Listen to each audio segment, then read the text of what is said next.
Hi Stampers, I'm Meg from Loven Stamps, and I have another Broadway birthday stamp project to share with you.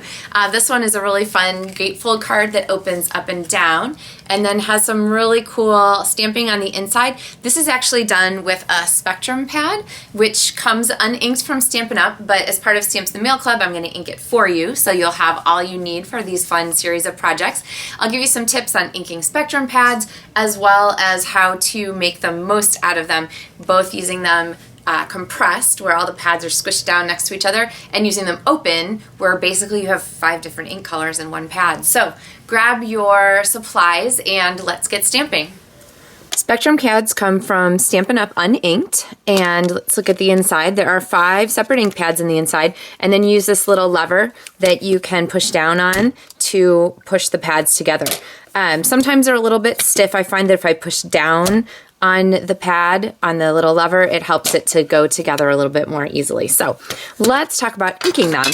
So when I was trying to decide how to design for this card, I knew the colors kind of that I wanted were lipstick or lovely lipstick and a yellow and some greens. So basically what I did was I took my regular ink pads and I kind of sketched out with them which way I wanted to go. So I started here, and I didn't really like the 2 darks in the middle, so then I put the dark on the end, but I didn't really like this light, dark light, dark light, dark light. So then I went back and I thought, oh, what if I just put the black in there at here and get rid of that other, which was Melon Mambo. So what we have is Memento Black and Lovely Lipstick, which is one of the new in colors. We have Granny Apple Green, which just came out this past summer.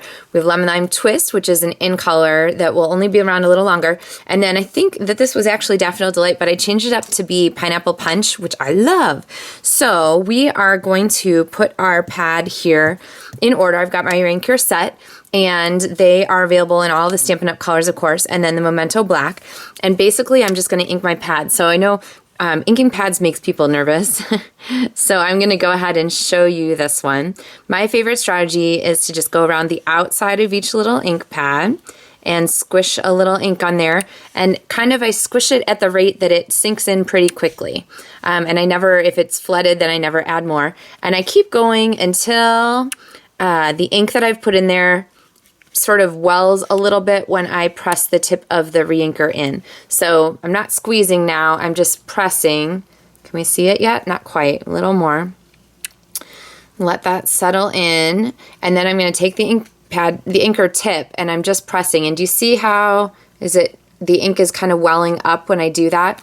To me, that shows a nicely inked pad, one that will perform really well for me. So here's the same technique. We're going to do Lovely Lipstick. I always want to call it Luscious Lipstick next. And I'm going to squish this ink out. It runs just a little bit differently than the Memento Tuxedo Black, so it's probably going to take me a little bit longer, but I'm going to kind of do the same thing here. So I'm just going to keep squishing more ink out onto the pad. Make sure you can kind of see that until I get to the point where I want to check it, and then I just, oh, that looks great. Press the tip in, and you see how you can see, let's see, can you see there? See how it gets shiny when I press it in? That's the ink welling. That is what I'm going to do. So for the rest of this ink pad, then I'm going to ink in my other colors, Granny Apple Green next, and then a lighter Lemon Lime Twist, and then Pineapple Punch until I get it all set. Now here's a technique for you. When you have your pad ready to go, all inked, I like to make a label that sticks on the front of it. There's actually a little blank groove right there that's perfect. And so what you're going to do for that is go ahead and just take a piece of blank cardstock, and I'm going to squish my colors together. Okay, I'm going to pretend to, because you actually don't want to squish it until you have all your pads saturated. If you do, you'll start to have more bleeding than you might expect. So what you're going to do is take your pad when it's all finished, you're going to squish your colors together, you're going to take that strip of cardstock, and you're just going to press it down on the ink pad. So you're going to get a color palette there, and then you can just take your trimmer, trim it down, and that will go on the front of your pad. Okay? All right, so that is going to get us started. Let me show you some details about our card. set our directions aside, and we have all of our pieces here. Now this cardstock is actually 4 inches by 11. So normally it would be 4 1/4 by 11 as a half sheet, but I decided that I wanted to be really smart with my designer series paper, and this of course comes 12 inches wide. So you can cut it into 3 columns of 4 inches wide each, which means your card should be 4 inches so that it matches, and then you get the most out of your cardstock pack. So I am going to fold this along the score lines, and basically you can score at any place you want. This one happens to be scored at 2 inches, and then add 5 1/2 for a card size, so that this is at 7 1/2 inches. And I'm gonna fold along these score lines. You just need the ends to meet in the middle, and then your finished card size to be 5 1/2. So be creative with that if you want to. And before I go ahead and layer, I'm gonna start adding some little sparkles, and I'm using my my lemon lime twist here with my little sparkles. I love this little sparkle image. It is a great complement for cards with this theme, and it's really only going to show at the top and the bottom, so I'm not going to worry too much about getting everything on there.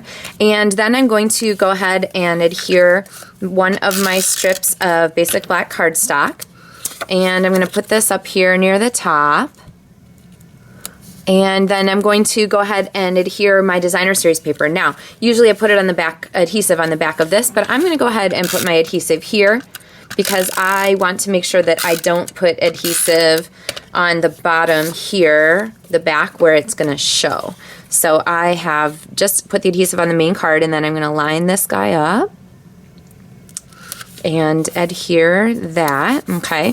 Now I have another strip here that needs to go underneath the bottom edge, and you could adhere this to the top layer if you want to, but I kind of like the design element it adds to put it on the bottom.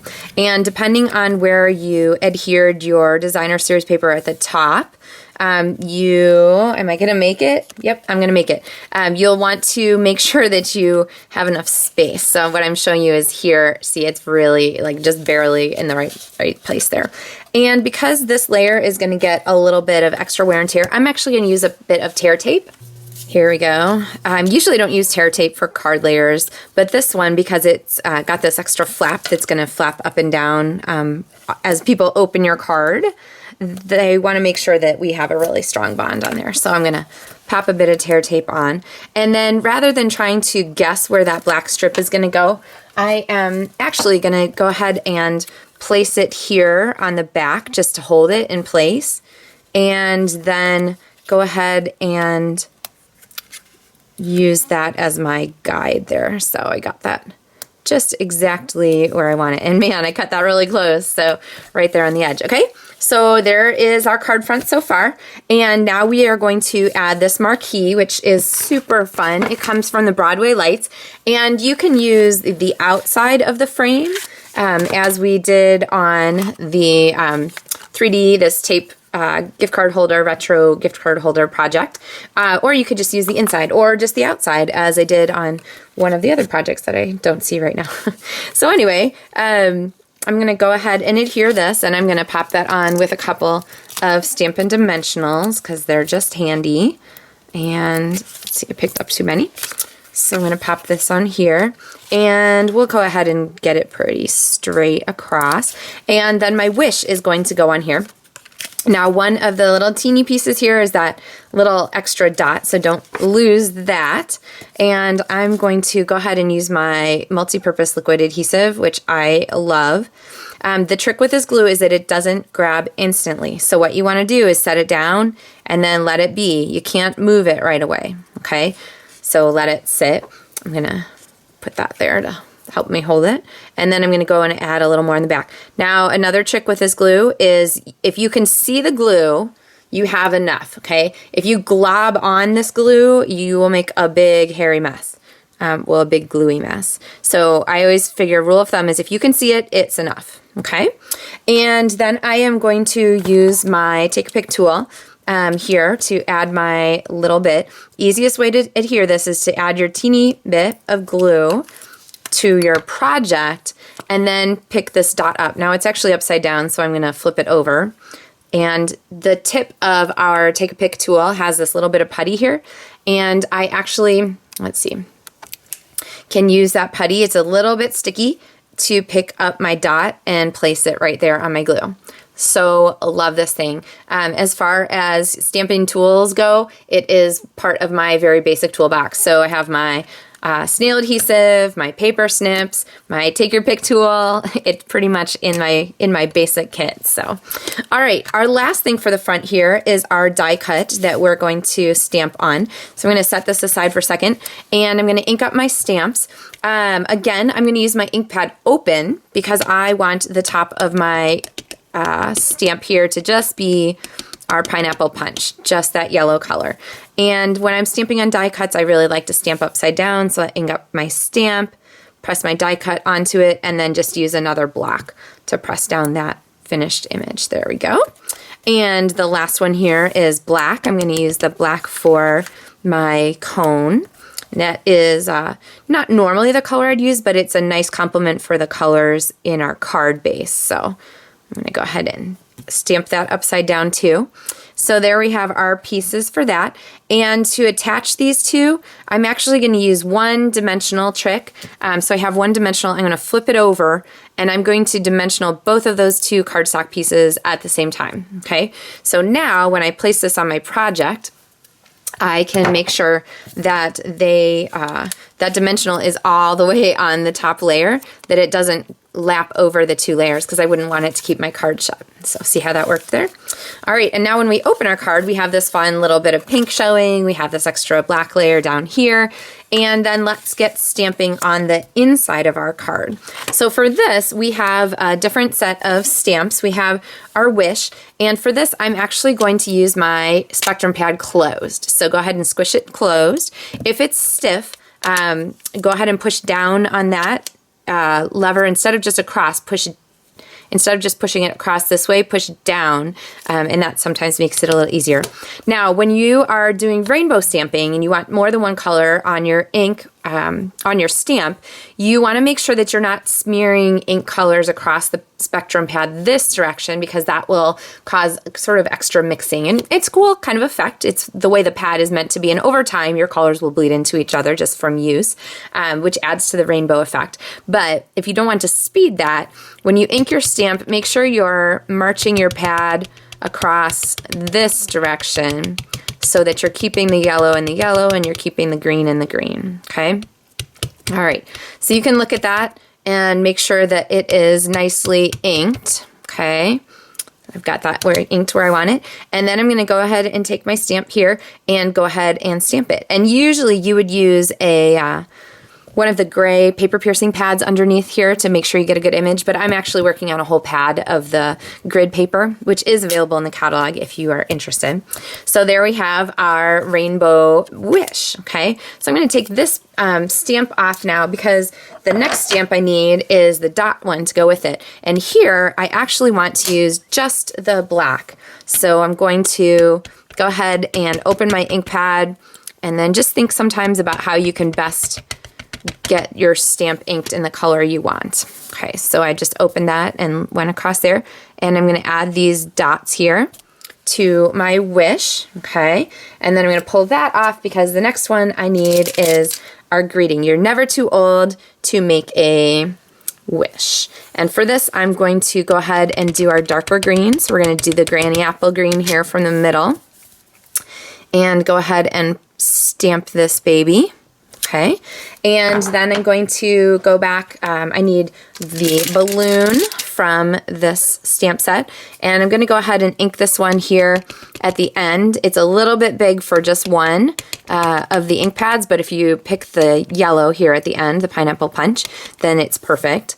And I'm going to add a balloon at the top, and then we have this cute little string here, which needs to go on also. So I'm going to mount that on a bit here, and I am going to stamp that in black. So I'm going to kind of put this off to the side just a little bit, because I don't want to go over my greeting too much.